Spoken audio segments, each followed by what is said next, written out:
Pakistan power struggle सत्ता किसके हाथ? Imran Munir backdoor, move deal या दबाव? जेल से तय होगी पाकिस्तान की सियासत।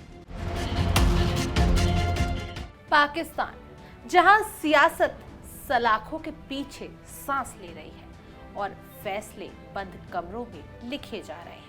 अदियाला जेल से कोट लखपत तक हर जेल एक सवाल पूछ रही है कि क्या सत्ता जनता के हाथ में है या वर्दी के इशारों पर चल रही है।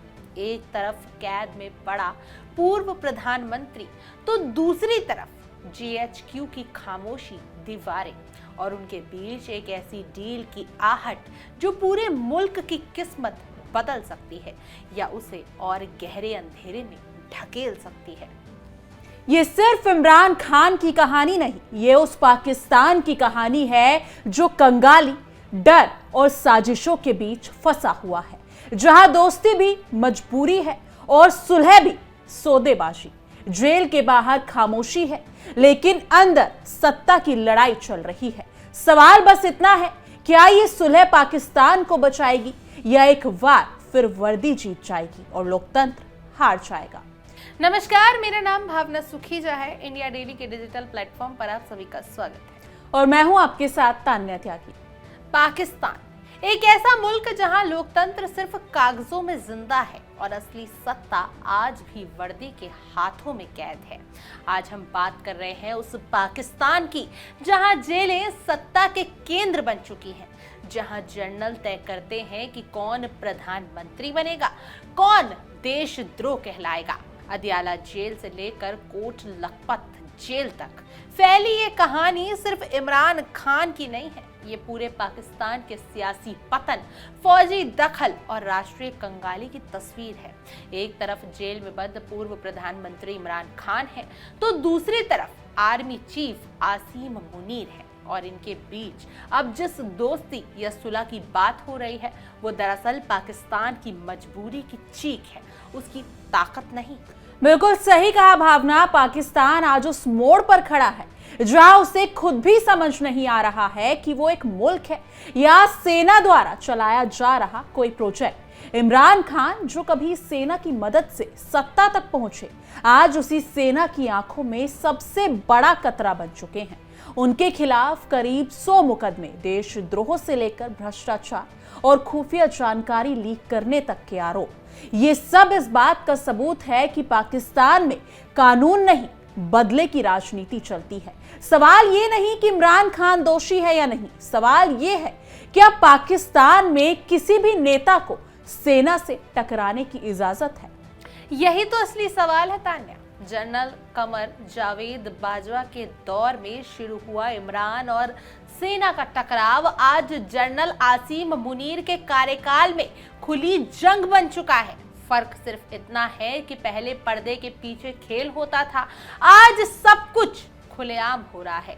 पाकिस्तान की हालत इतनी बदतर हो चुकी है कि एक पूर्व प्रधानमंत्री को सालों तक जेल में रखकर भी देश नहीं संभल पा रहा है।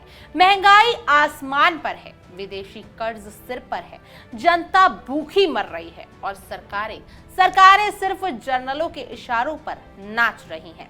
ऐसे में अब अचानक सुलह की खबरें आना बताता है कि पाकिस्तान की सत्ता को अपनी नाकामी का एहसास हो चुका है और इसी नाकामी को छिपाने के लिए एक नई स्क्रिप्ट लिखी जा रही है। राष्ट्रीय संवाद समिति की फवाद चौधरी, इमरान इस्माइल और महमूद मौलवी जैसे नेता जो कभी इमरान खान के सबसे करीबी थे, आज सेना और सरकार के बीच सेतु बनने की कोशिश कर रहे हैं।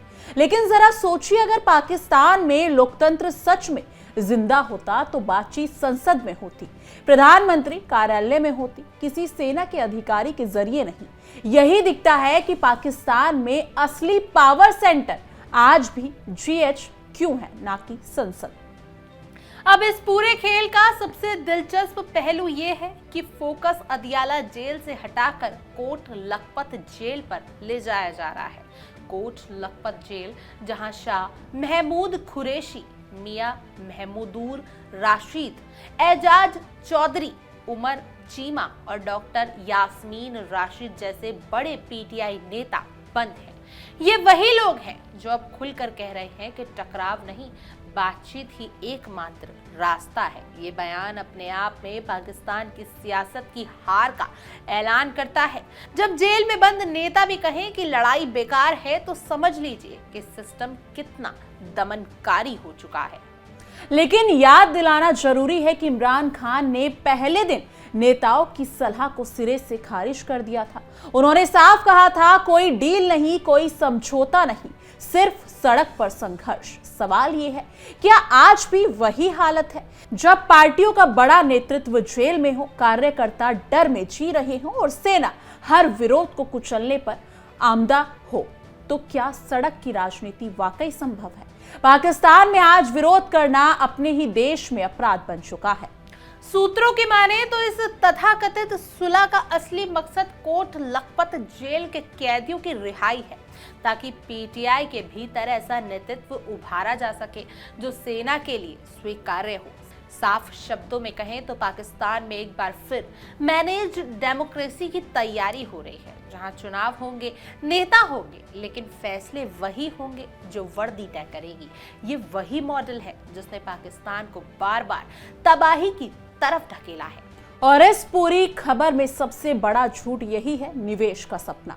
कहा जा रहा है कि अगर सुलह हो गई तो प्रवासी पाकिस्तानी $1 अरब तक का निवेश करेंगे। लेकिन सच्चाई ये है कि पूरी दुनिया जानती है कि पाकिस्तान निवेश के लिए नहीं, जोखिम के लिए जाना चाहता है। जहां सरकारें टिकती नहीं, नीतियां बदलती रहती हैं और सेना हर वक्त दखल देती है, वहां कौन समझदार निवेश करेगा? ये दावा सिर्फ जनता को बहलाने और अंतर्राष्ट्रीय समुदाय को गुमराह करने की कोशिश है।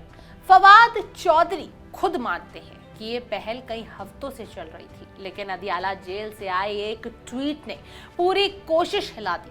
सोचिए, एक जेल में बंद नेता का ट्वीट पूरे सत्ता तंत्र को हिलाकर रख देता है। ये दिखाता है कि पाकिस्तान कितना असुरक्षित, कितना डरा हुआ और कितना खोखला हो चुका है। वहां सत्ता को जनता से नहीं, अपने ही साहे से डर लगने लगा है।